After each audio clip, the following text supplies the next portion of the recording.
साल 2021 का सबसे बड़ा सवाल ये नहीं है कि 70 mm का सुपरस्टार थलाइवा तमिल सियासत का लीडर नहीं बनेगा। सवाल ये है कि जिस थलाइवा की एमजीआर से तुलना होने लगी थी वो अब कभी सियासत का पुरोधा बन पाएगा या नहीं। सवाल यह है कि क्या रजनी की सेहत की वजह से अब तमिल सियासत का शून्य कभी नहीं भर पाएगा। सवाल यह भी है कि 70 साल सियासत से संन्यास लेने की उम्र हो जाती है।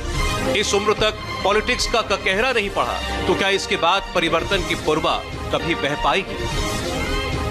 ऐसे हर एक यक्ष प्रश्न का उत्तर थलाइवा ही दे सकते। हम रजनीकांत की इसी रहस्यमयी राजनीतिक थलाइवागिरी की थाह लेंगे। भगवा परचम और नरेंद्र मोदी से रजनीकांत की नजदीकियों की समीक्षा भी करेंगे। रजनी गारू से गठबंधन की उम्मीद लगाए कमल हासन की राजनीतिक जुगलबंदी की उम्मीदों को परखेंगे। बिना राजनीति में आए सियासत करने की शक्ति को पढ़ेंगे।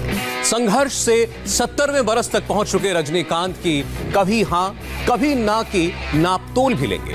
लेकिन सबसे पहले 18 राघव बीरा एवेन्यू पोस्ट गार्डन चेन्नई में रजनीकांत की उस हवेली की तरफ कदम ताल करते हैं जिनकी तरफ पूरा तमिलनाडु हर दिन हर घड़ी हसरत भरी निगाहों से देख रहा था। उम्मीद कर रहा था कि थलाइवा अपने भक्तों के बीच प्रकट होंगे, अपने चाहने वालों की हर ख्वाहिश को पूरा करेंगे। लेकिन बीमारी की वजह से रजनीकांत को अपनी जिंदगी का ऐसा फैसला लेना पड़ गया जिसे वो लेना नहीं चाहते। रजनीकांत ने फैसला किया है कि अब वो राजनीति में नहीं आएंगे। इस फैसले ने उनके फैंस को तो झटका दिया ही, तमिलनाडु की राजनीति में अचानक तमिल में जारी 3 पेज के अपने स्टेटमेंट में रजनीकांत ने कहा है कि बड़े भारी मन से उन्होंने राजनीति में न आने का फैसला किया है। इसके लिए उन्होंने तमिलनाडु की जनता और फैंस से माफ़ी भी मांगी है। जो 2 बड़ी वजह उन्होंने स्टेटमेंट में बताई है, पहली वजह उनका खराब स्वास्थ्य है और दूसरी वजह वो ये कहते हैं कि कोरोना काल में वो दूसरे लोगों की मुसीबत को बढ़ाना नहीं चाहते हैं, इसीलिए वो सक्रिय राजनीति में नहीं आ रहे हैं। रजनीकांत की फिल्मी और अधूरी सियासी पारी की बारीकियों में जाना है तो पहले उनके बचपन में जाना होगा। अब उन्हें एक रामकृष्ण मिशन के मठ में जाना पड़ा था। उनके संघर्ष के हालात को देखना होगा जब रजनी को कंडक्टर तक बनना पड़ा था। अदाकारी का जुनून रजनी में कैसे भरा यह समझना होगा। रजनीकांत के थलाइवा बनने की अनसुनी कहानी सुननी होगी।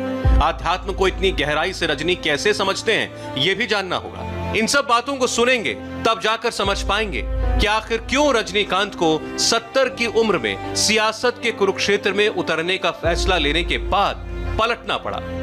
रजनीकांत के समर्थक पिछले 25 साल से उनके राजनीति में उतरने की राह ताक रहे थे। तमिल राजनीति को समझने वाले कहते हैं कि साल 1995 में रजनीकांत ने पहली बार किसी राजनीतिक मुद्दे पर अपनी राय जाहिर की। अगले ही साल 1996 में रजनीकांत ने विशुद्ध सियासी बयान दिया। उस समय करिश्माई अम्मा यानी जयललिता तमिलनाडु की मुख्यमंत्री थी। उनके दत्तक पुत्र सुधाकरन की शादी पर पैसा पानी की तरह बहाया गया। तब रजनीकांत ने खुलकर इस शादी पर कटाक्ष किया और कहा, सरकार में बहुत भ्रष्टाचार है और इस तरह की सरकार को सत्ता में नहीं होना चाहिए। 1996 के चुनाव से पहले रजनीकांत ने यह भी कहा था कि अगर यह महिला दोबारा राज्य की सीएम बनती है तो तमिलनाडु को कोई नहीं बचा सकता। इसी साल 1996 में मूपनार ने कांग्रेस छोड़कर तमिल मनीला कांग्रेस बनाई। कांग्रेस तमिलनाडु में एआईएडीएमके के साथ गठजोड़ करना चाहती थी। इसका मूपनार ने विरोध किया और डीएमके के साथ हाथ मिला। रजनीकांत ने टीएमसी का सपोर्ट किया और इनडायरेक्टली वो इस गठजोड़ को समर्थन कर बैठे। एआईएडीएमके के खिलाफ गुस्सा और रजनी के समर्थन से डीएमके को शानदार जीत मिली और टीएमसी ने स्टेट इलेक्शन में सिर्फ 28 सीटें जीती। रजनीकांत की जयललिता से नाराजगी का असर लोगों पर ऐसा पड़ा कि सीएम होते हुए भी जयललिता 1996 के इलेक्शन में दोनों सीटों पर हार गईं। 1991 में पूर्ण बहुमत के साथ सरकार बनाने वाली जयललिता की पार्टी 1996 में मात्र 4 सीटों पर सिमट गई। 1998 के संसदीय चुनाव में भी जीके मूपनार की टीएमसी के चलते रजनीकांत ने डीएमके गठबंधन का समर्थन किया, लेकिन उन्हें वैसा रेस्पॉन्स नहीं मिला। एआईडीएमके की भारी जीत हुई जिसके बाद रजनीकांत ने एआईडीएमके की आलोचना कम कर दी। इसकी वजह है वो फैन बेस जो रजनीकांत और एआईडीएमके को जोड़ता है। जयललिता और रजनीकांत में 36 का आंकड़ा रहा। एक और दिलचस्प किस्सा है जयललिता और रजनीकांत दोनों का घर चेन्नई के पोस्ट गार्डन में है। 1992 में एक पुलिस वाले ने रजनीकांत की कार बीच सड़क पर यह बोलकर रोक दी कि सीएम का कॉन्वॉय आने वाला है, वो अभी नहीं जा सकते। रजनीकांत कार से उतरे, एक इलेक्ट्रिक पोस्ट के पास जाकर खड़े हुए और 555 सिगरेट सुलगाकर पीने लगे। लोगों ने उन्हें देखा तो कुछ ही देर में सैकड़ों की भीड़ सड़क पर जमा हो गई। रजनीकांत के इस मूव से पुलिस वाले परेशान हो गए। उन्होंने रजनीकांत से कार के अंदर जाकर बैठ जाने की अपील की, लेकिन रजनीकांत ने मना कर दिया। ये कहा कि अब वो सीएम मैडम के जाने के बाद ही वहां से जाएंगे। उस दौर में जयललिता के खिलाफ जो लहर बनी, उसमें इस किस्से का भी बहुत योगदान रहा। 2002 में जब रजनीकांत ने फिल्म बाबा बनाई, उसमें रजनीकांत के धार्मिक लीडर से पॉलिटिक्स में एंट्री को दिखाया गया। लेकिन डॉक्टर रामदास की पार्टी पीएमके ने इस फिल्म की स्क्रीनिंग में बड़ा बवाल किया। तब रजनीकांत ने अपने समर्थकों से पीएमके के खिलाफ वोट डालने को कहा, लेकिन इसके बावजूद पीएमके उम्मीदवार चुनाव जीत गए। इसके बाद 10 साल तक रजनीकांत खामोश रहे, कोई खास पॉलिटिकल हलचल नहीं हुई। लेकिन साल 2014 में एनडीए ने जब प्रधानमंत्री पद के लिए नरेंद्र मोदी का नाम आगे किया, तो खुद मोदी चेन्नई में रजनीकांत के घर जाकर उनसे मिले।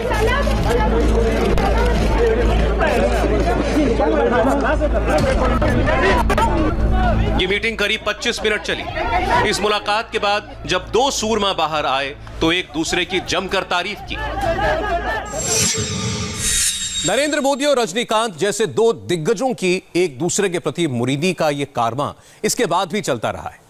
थलाइवा ने नरेंद्र मोदी के हर फैसले को दिल खोलकर समर्थन दिया। कश्मीर नीति और धारा 370 हटाने जैसे फैसलों को लेकर रजनीकांत मोदी सरकार से बहुत खुश हुए। इस खुशी के चलते एक समारोह में रजनीकांत ने मोदी शाह की जोड़ी को कृष्ण अर्जुन का साथ तक करार दे दिया। Heartfelt congratulations for your Mission Kashmir operation, sir. The way you conducted it, hats off, especially the speech you delivered in Parliament, fantastic, sir, fantastic. Now people will come to know who is Amit Shah. I'm happy about that.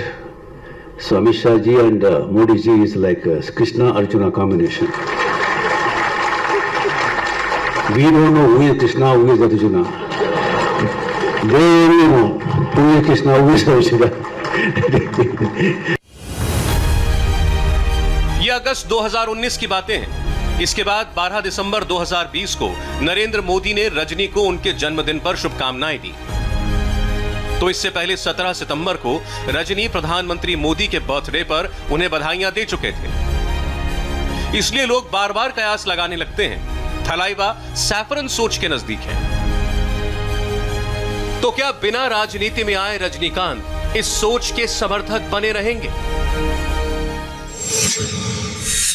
नया जो concept जो उन्होंने दिया था, अगर वो सक्रिय राजनीति में होते, आध्यात्मिक राजनीति, तो अध्यात्म और जो है बीजेपी जो है उनका जो हिंदू राष्ट्रवाद या सनातन धर्म की जो परंपरा को लेकर चलते हैं, वो कहीं ना कहीं समानांतर रूप से जो है रजनीकांत को फेवर करते हैं। जो उन्होंने कथित रूप से जो पार्टी की जो शुरुआत की थी, उसमें वो अर्जुन मूर्ति को जो लेकर आए थे, वो भी भाजपा से ही जुड़े हुए, आरएसएस के उनकी जड़ें हैं। तो इस तरह देखा जाए तो उनकी जो सोच है वो काफ़ी कुछ भाजपा के निकट लगती है, और वो हो सकता है वो इस तरह के कुछ संकेत दें। वो खुलकर नहीं बोलेंगे, अभी भी जो उनका स्टैंड पहले भी कायम था, आज भी कायम रहेगा। वो खुलकर किसी पार्टी का समर्थन नहीं किया, ना करेंगे, लेकिन संकेत अवश्य देंगे कि जो इस तरह की सत्तारूढ़ पार्टी को फायदा हो। सत्तारूढ़ पार्टी को फायदा के बात मैं इसलिए कह रहा हूं कि वो बीजेपी के साथ कोएलिशन में।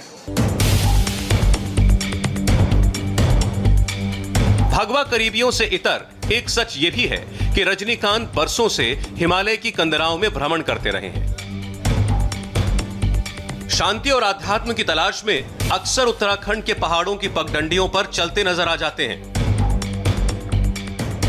इन्हीं पहाड़ों पर कई दिनों तक एकांतवास और आश्रमों में देखे जाते हैं। उत्तर से लेकर दक्षिण तक बड़े बड़े मंदिरों में माथा टेकते हैं। रजनीकांत के अंतर्मन में आध्यात्म के ये भाव अचानक या फिर कुछ बरसों में नहीं पनपे। बाल्यकाल की परवरिश और गुरु ज्ञान ने उनके अंदर एक आध्यात्मिक इंसान को जन्म दिया। रजनी के इस गुण को समझने के लिए बेंगलुरु के रामकृष्ण मठ में चलना होगा, जहां थलाइवा ने वेद और भारतीय संस्कृति को स्कूली दिनों में ही आत्मसात कर लिया था। बचपन में रजनीकांत काफ़ी चंचल स्वभाव के थे और शैतानियाँ भी करते थे। यही वजह रही कि उनके बड़े भाई और टीचर ने उन्हें बेंगलुरु के रामकृष्ण मठ भेजा। यहाँ पर उन्होंने योग और ध्यान सीखा, जिसका अभ्यास वो आज तक करते हैं।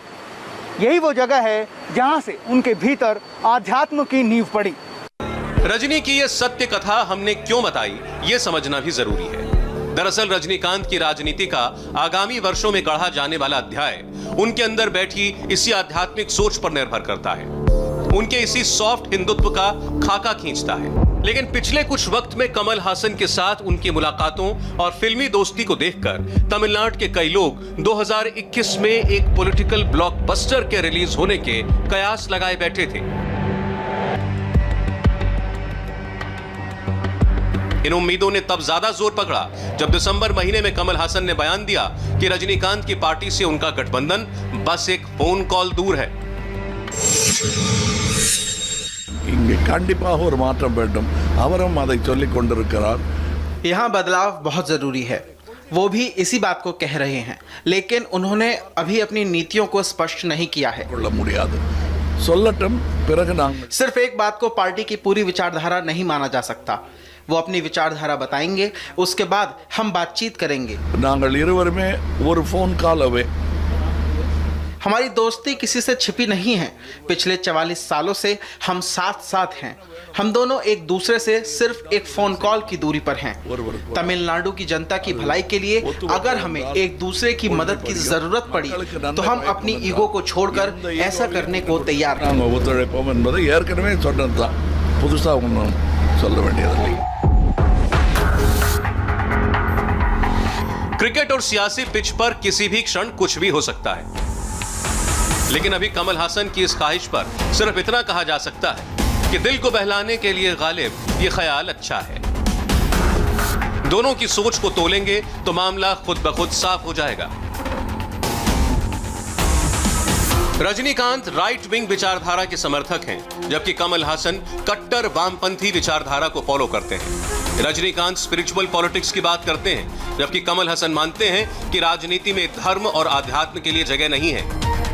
रजनीकांत प्रधानमंत्री मोदी और उनके फैसलों के समर्थक हैं और हासन ने नोटबंदी, जीएसटी और धारा 370 जैसे फैसलों का खुलकर विरोध किया है। कृषि कानून के खिलाफ कमल हासन की पार्टी का किसान मोर्चा दिल्ली प्रदर्शन करने के लिए आया, जबकि रजनी इस मुद्दे पर चुप रहे हैं। कमल हासन ने जब से अपनी पार्टी बनाई है तब से सत्तारूढ़ एआईएडीएमके उनके निशाने पर है, जबकि एआईएडीएमके ने साफ कर दिया है कि 2021 में बीजेपी के साथ मिलकर ही उनकी पार्टी चुनाव लड़ेगी। रजनीकांत ने 2021 में तमिलनाडु विधानसभा चुनाव में उतरने का फैसला क्यों किया था? क्यों 70 साल में फैसला करने के बाद वो पीछे हट गए? इन दोनों वजहों को समझना भी जरूरी है। इसका सीधा सा जवाब है द्रविड़ पार्टियों के दो दिग्गज नेता, डीएमके के करुणानिधि और एआईडीएमके की जयललिता। इन दोनों नेताओं का कद इतना बड़ा था कि सॉफ्ट दिल रजनी इन दोनों नेताओं से सीधा टक्कर लेने की सोच भी नहीं सकते थे। जो अपने पीक पे थे उस दौरान भी उन्होंने राजनीति के बारे में नहीं सोचा। उसकी वजह, एक प्रमुख वजह थी करुणानिधि और जयललिता का स्ट्रेचर। वो इन दोनों नेताओं को खफा नहीं करना चाहते थे और उन्होंने उन दोनों से वही रिश्ते कायम रखे अंत तक। भले ही उनके जयललिता की हार का वो बहुत बड़ा कारण बने, लेकिन जब यहाँ पर तमिलनाडु के फिल्म इंडस्ट्री के जो 100वां साल मनाया गया तो वो कमल हासन और रजनीकांत स्टेज पर थे और जयललिता की उन्होंने तहे दिल से प्रशंसा की थी। तो ये एक कॉर्डियल रिलेशन जो है द्रविड़ नेताओं से उनका बना रहा और आज तक उन्होंने बनाए रखा। हर बात से ऊपर रजनीकांत की सेहत बहुत बड़ा मुद्दा है। अपनी राजनीतिक एंट्री की घोषणा यानी साल 2017 के बाद से ही इस अकेले कारण ने उन्हें राजनीति में आने से रोके रखा। वो किडनी की समस्या से तो जूझ ही रहे हैं, साथ ही हाई बीपी उन्हें लगातार परेशान करता रहा है। इसके साथ साथ डॉक्टर्स ने साफ कह दिया है कि रजनी को आने वाले दिनों में किसी तरह का तनाव नहीं लेना चाहिए। साल 2011 में सबसे पहले ये खबर सामने आई थी कि रजनीकांत की किडनी ठीक से काम नहीं कर रही है, जिसके बाद उन्हें डायलिसिस पर जाना पड़ा था। साल 2016 में ये पता चला कि उनकी किडनी का ट्रांसप्लांट किया गया है, जिसके बाद उनकी तबीयत ठीक नहीं रहती थी। डॉक्टर्स ने यहाँ तक कह दिया था कि उनकी बॉडी में रोग प्रतिरोधक क्षमता कम हो गई है। जहां आज रजनीकांत हैं, वहां पहुंचने के लिए उन्हें लंबे और घनघोर संघर्ष के दौर से गुजरना पड़ा। रजनीकांत यानी शिवाजीराव गायकवाड़ का जन्म एक मराठी परिवार में हुआ था। गायकवाड़ परिवार शिवाजी का भक्त था, इसलिए उनके पिता रामोजीराव और मां जीजाबाई ने बेटे का नाम शिवाजीराव रखा। बैंगलोर में रजनी की स्कूलिंग हुई और उन्होंने मराठी के साथ साथ कन्नड़ और इंग्लिश सीखी।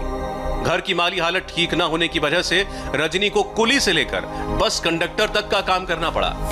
इसी बस डिपो में रजनीकांत ने बतौर बस कंडक्टर नौकरी की। वो 3B रूट पे चलते थे, जो कि श्रीनगर से मल्लेश्वरम के बीच जाती थी। इसी बस डिपो में रजनीकांत ने कई नाटकों का मंचन भी किया, जिससे उनके दोस्त उनकी एक्टिंग स्किल्स को देखकर बहुत प्रभावित हुए थे और उन्हीं दोस्तों की बदौलत उन्हें मद्रास जाकर फिल्म की एक्टिंग सीखने की प्रेरणा मिली। एक दोस्त जो उनके साथ बस ड्राइवर भी थे, राज बहादुर, उन्होंने उन्हें प्रेरित किया कि वो मद्रास जाएं, फिल्म की एक्टिंग सीखें और दोस्तों की प्रेरणा की वजह से ही वो यहाँ से मद्रास गए और आज पूरी दुनिया में रजनीकांत सुपरस्टार के रूप में पहचाने जाते हैं। इसी संघर्ष के बीच बीच में रजनी को थिएटर और एक्टिंग का भूत सवार रहता था, इसलिए बिना किसी को बताए एक दिन वो चेन्नई चल दिए। वो दिन कब और कैसे आया, रजनी ने फिल्म दरबार के ऑडियो लॉन्च के दौरान खुद बताया था।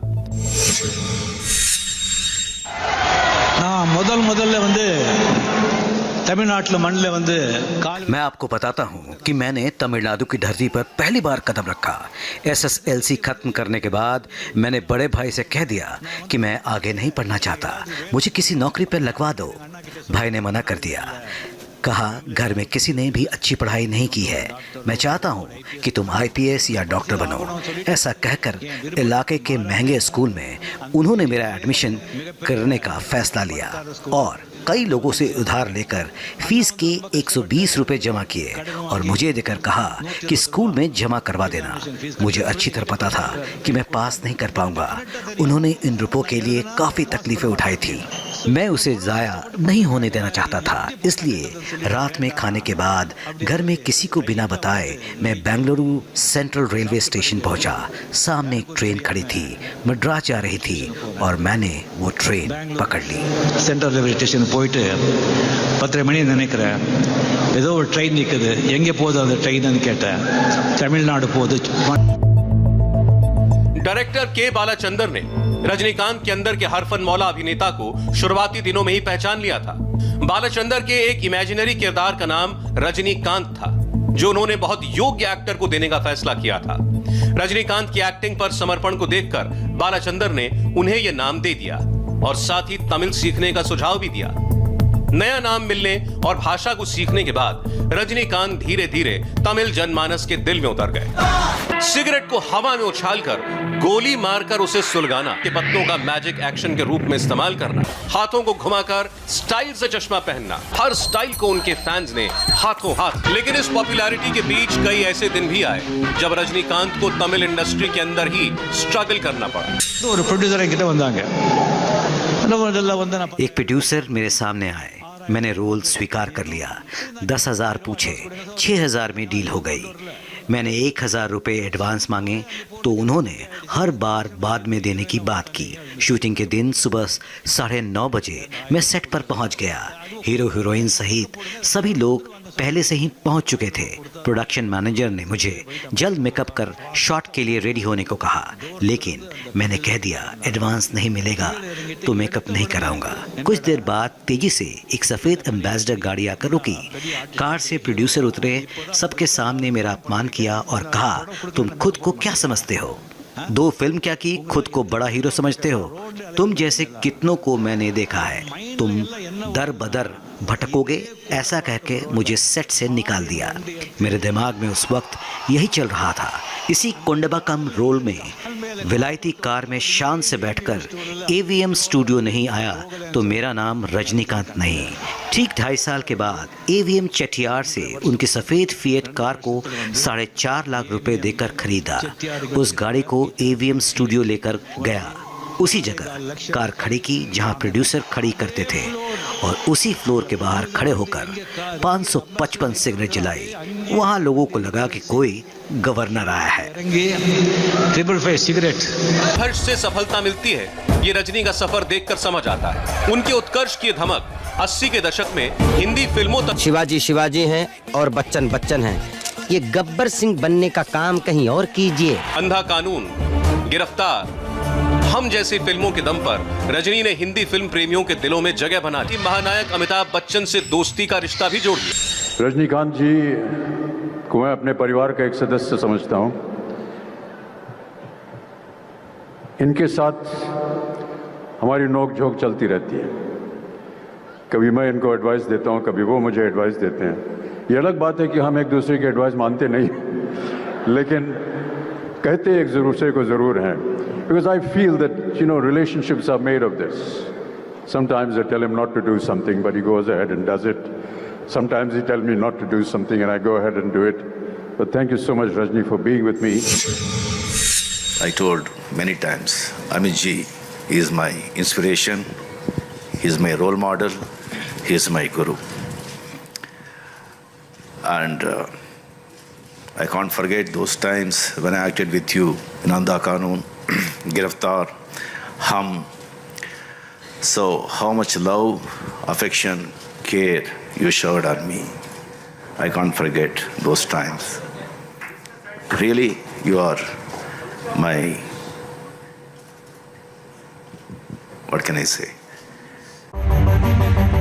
रजनी के प्रशंसकों में अमिताभ ही नहीं, पूरा बॉलीवुड शामिल है। सुपरस्टार सलमान खान उनके फैन नंबर 1 हैं। जब भी ये दिग्गज मिलते हैं, रजनी को लेकर एक नया किस्सा सुनने को मिलता है। रजनी गारू तो बोल जाओ, अब क्या बोले। I don't know if Rajni Garu remembers this one incident when we were doing a show together.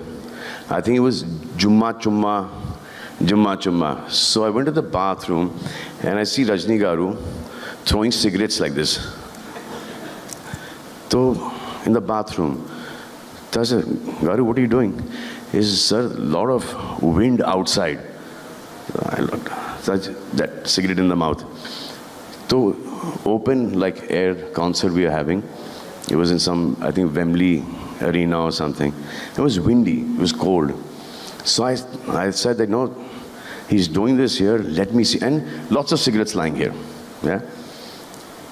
So I went backstage to see if he gets it right. One shot, he threw a cigarette here, came straight in his mouth. I thought that was phenomenal. Rajinikanth superstar हैं, थलाइवा हैं। समर्थकों और तमिलनाडु की जनता का प्यार उनके साथ सालों से बना हुआ है। यकीनन वो चुनावी रंगमंच में उतरते तो उनकी बड़ी ख्वाहिशें भी पूरी हो जाती, लेकिन राजनीति में कभी हां कभी ना के बावजूद रजनी की सादगी और शालीनता ही उनकी सबसे बड़ी पहचान रही। धोती कुर्ता पहनकर वो कहीं भी आ जा सकते हैं। रजनी के इस गुण में ही सबसे बड़ा पब्लिक कनेक्ट है, जो हमेशा उन्हें कमल हासन से ऊपर। रोबोट के म्यूजिक लॉन्च पर बताई उनकी इस बात को सुनेंगे तो रजनीकांत होने का मतलब समझेंगे। I'm not exaggerating. In Bangalore, my brother's house is there. I went there. Nearby, one Rajasthani tenants, they have come there. After knowing that I have come, I was there. He came to see me. Some Rajasthani, his name is Nandulal. He is some 60 plus. He came and he said, "Kya re Rajni, kya baal sab kya ho gaya yaar?" I said, "मैं झड़ गया यार, छोड़ो." हाँ, क्या retired life, हाँ, मजाक कर रहे हैं क्या? नहीं, अभी एक पिक्चर काम कर रहा हूँ। अच्छा, कौन सी पिक्चर? रोबो। अच्छा, हाँ, good. Then I told him, Aishwarya Rai heroine. अरे यार, कमाल का लड़की यार, man, fantastic. Aishwarya Rai heroine, हाँ. Hero कौन?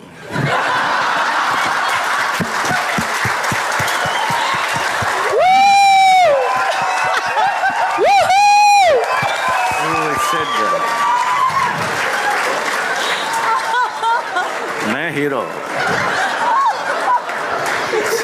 तुम हीरो? बच्चे लोग साथ में आए थे। Daddy, yes he is hero, daddy he is hero. Then 10 minutes he was there. He didn't speak single word. He was staring me only. He was staring me only. Then okay, चला bye bye bye bye. बाहर से आवाज आता है, अरे क्या होगा यार ऐश्वर्या राय जी को? अभिषेक बच्चन को क्या हो गया यार? अभी छोड़ दो यार. अमिताभ साहब को क्या हो गया यार? रियल लाइफ में रजनी ऐसे ही हैं, जो करते हैं दुनिया याद रखती है। उनका स्टारडम निजी जिंदगी पर कभी हावी नहीं रहा। साल 1980 में एथिराज कॉलेज में पढ़ने वाली एक लड़की लता रंगचारी कॉलेज मैगजीन के लिए उनका इंटरव्यू लेने आई। इस पहली मुलाकात के बाद रजनी ने लता को प्रपोज किया और फरवरी 1981 में दोनों की शादी हो गई। सही मायनों में तमिल राजनीति में इस समय ऐसे ही सादगी पसंद और शून्य को भरने वाले थलाइवा की जरूरत है। रजनी की ना के बावजूद उनके फैंस अभी भी उनकी धमाकेदार पॉलिटिकल एंट्री का बेसब्री से इंतजार कर रहे हैं। बेशक अब एमजीआर जैसा करिश्माई वक्त नहीं रहा, अम्मा नहीं रही, करुणानिधि नहीं रहे, हालात भी वैसे नहीं हैं। फिर भी तमिलनाडु की जनता करिश्मे की उम्मीद का दामन थामे हुए।